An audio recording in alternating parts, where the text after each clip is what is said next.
Today, the 15th of January, we remember Dolores O'Riordan, who died on this day in 2018, aged just 46. She was a voice that did far more than sing, a presence that did far more than perform, and a woman whose spirit reached far beyond the stage. Dolores was small in stature, but immense in impact. From the moment her voice rose out of Limerick and into the world, it was unmistakable. It could be fragile and fierce, tender and defiant, haunting and joyful, sometimes all within a single song. You never confused Dolores O'Riordan with anyone else, because she sang not just with her voice, but with her whole being. She carried her Irish identity with pride and honesty. You could hear it in her accent, in her phrasing, in the way she refused to smooth the edges of who she was for the sake of fitting in. At a time when the music industry often demanded conformity, Dolores stood firm in her difference. She reminded the world that authenticity is not a weakness, it is a strength.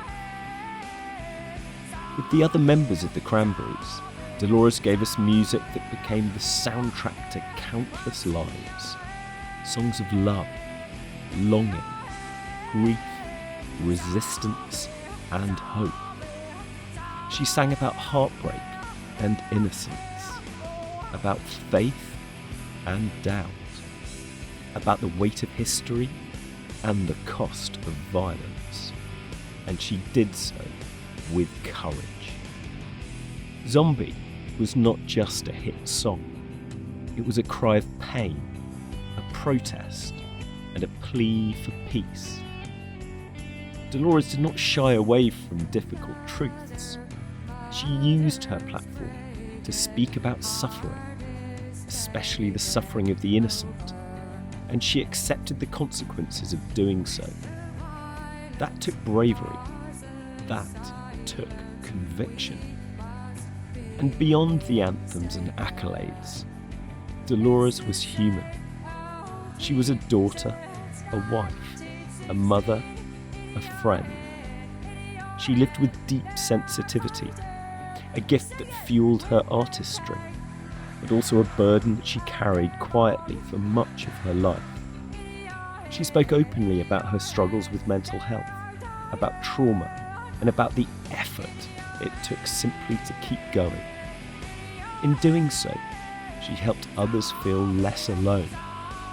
She showed that strength does not mean the absence of pain. It means continuing despite it. There was a vulnerability to Dolores that made her music feel like a conversation rather than a performance. When she sang, it felt as though she were letting us in on something deeply personal, something sacred. That connection is rare, and it is precious. Dolores also reminded us that gentleness and power can coexist. She could whisper and roar. She could be playful and solemn. She could stand barefoot on a stage, eyes closed, utterly herself, and command the attention of the world without ever demanding it. Her passing left a silence that still feels strange, as though a familiar sound has suddenly vanished from the air. And yet her voice remains. It remains in the songs that continue to be discovered by new generations. It remains in the courage of artists who choose honesty over polish. It remains in the hearts of those who found comfort, understanding, and strength through her music. Dolores O'Riordan taught us that it is possible to be vulnerable and brave at the same time, that it is possible to carry pain and still create beauty, that it is possible to speak your truth, even when your voice shakes.